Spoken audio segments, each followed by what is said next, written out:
Bonjour, nous poursuivons notre étude de cette période de l'Homère et donc nous allons nous interroger aujourd'hui plus précisément sur sa troisième semaine qui correspond à l'attribut de Tiferet. Tiferet, c'est l'attribut de l'harmonie.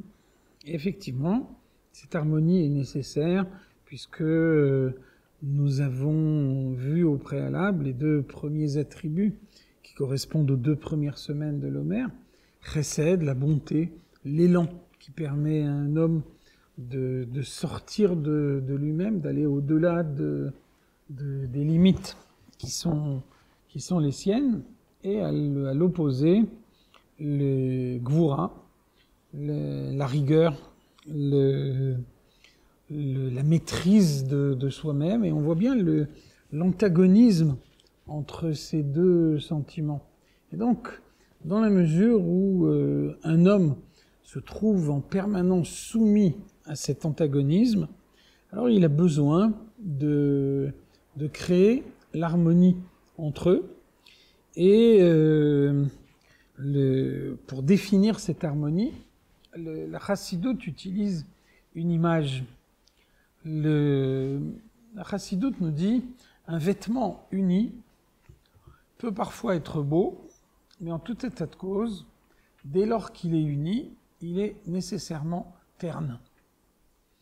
En revanche, lorsque un vêtement a plusieurs couleurs à la fois, alors on voit que la présence de plusieurs couleurs crée une problématique nouvelle.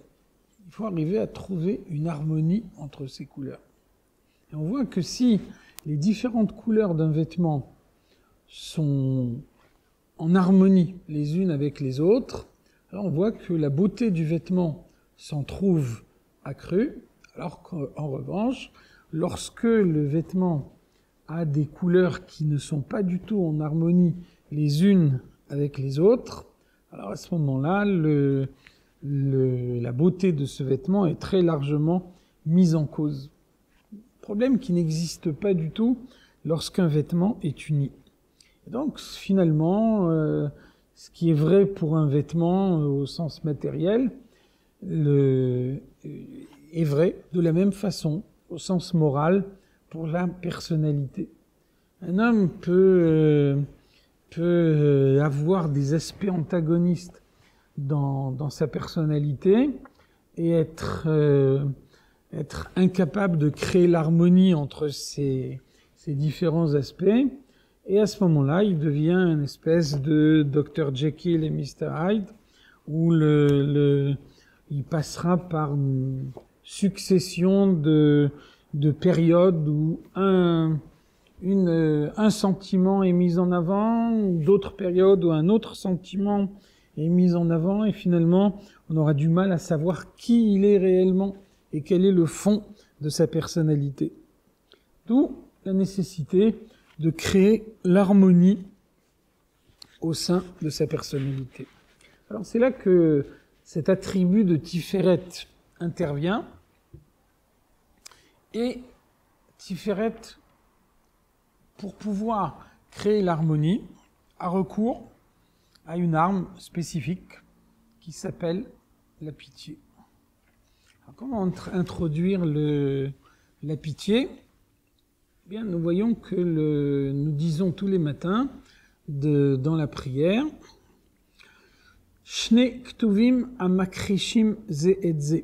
Lorsqu'il y a dans la Torah deux versets qui se contredisent, avec aucune possibilité de trouver un moyen de résoudre cette contradiction, ni non plus la possibilité de privilégier un verset par rapport à un autre. Quelle est la solution dans ce cas-là? Quelle est la règle d'interprétation qui doit être adoptée? Eh bien, nous disons dans le Sidour Ad sheyavo hakatuv ashlishi veyachriya benehem. Il faut que un troisième verset vienne départager les deux premiers. Alors, de la même façon, un homme a en sa personnalité deux sentiments opposés. Il y a d'un côté son élan de bonté qui le conduit à se porter vers l'extérieur, et d'un autre côté, la rigueur qui le conduit à maîtriser sa personnalité et à ne pas laisser s'exprimer ce qu'il a au fond de lui. Comment est-ce qu'on arrive à résoudre cet antagonisme? Alors, chesed, c'est la bonté. La bonté, ça consiste à donner à tout le monde, à ceux qui le méritent comme à ceux qui ne le méritent pas. La rigueur, c'est, on l'a vu, la justice, la droiture, le jugement, déterminer qui mérite et qui ne mérite pas, donner à celui qui mérite, ne pas donner à celui qui ne mérite pas. Comme vous le voyez, deux positions en apparence inconciliables. Qu'est-ce qu'on fait dans ce cas-là? Eh bien, Tiferet introduit la pitié. Et donc, on peut juger tout le monde. Lorsque quelqu'un mérite, alors on lui donne parce que ça lui revient de droit. Et lorsque quelqu'un ne mérite pas, eh bien on lui donne quand même parce qu'on a pitié de lui. Et vous voyez que de cette façon-là, on arrive effectivement à faire une synthèse harmonieuse entre Chesed et Gvura, puisque Chesed demande de donner à tout le monde. On donne effectivement à tout le monde. Et Gvura demande de juger tout le monde et de savoir qui mérite et qui ne mérite pas. Et c'est effectivement ce qu'on a fait. Donc finalement, l'harmonie obtenue grâce à cet attribut de Tiferet, c'est réellement la beauté spirituelle.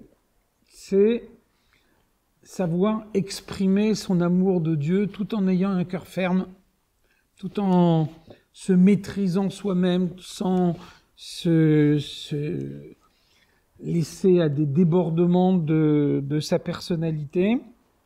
Et puis c'est utiliser pleinement cette arme de la pitié.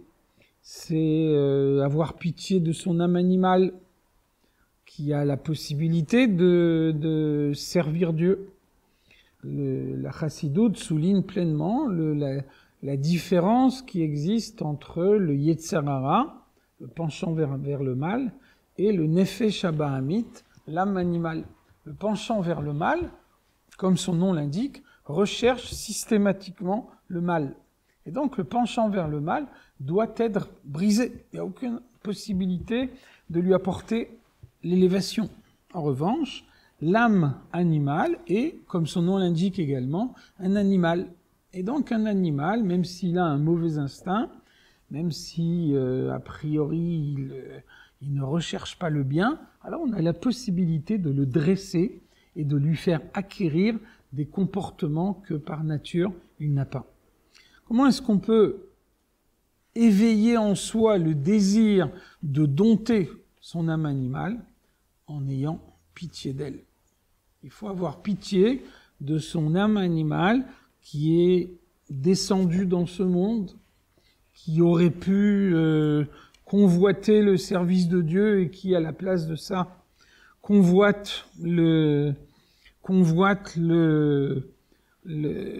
plaisirs de ce monde. Il faut avoir pitié aussi de son mauvais penchant, qui est conduit à faire souffrir son bon penchant, son âme divine. C'est la mission qui lui a été confiée dans ce monde. Et donc cette arme de la pitié est le moyen d'instaurer l'harmonie dans sa personnalité. Et donc, comme on le disait tout à l'heure, quand un vêtement multicolore est harmonieux, alors il devient un vêtement qui suggère la beauté, beaucoup plus qu'un vêtement qui est uni.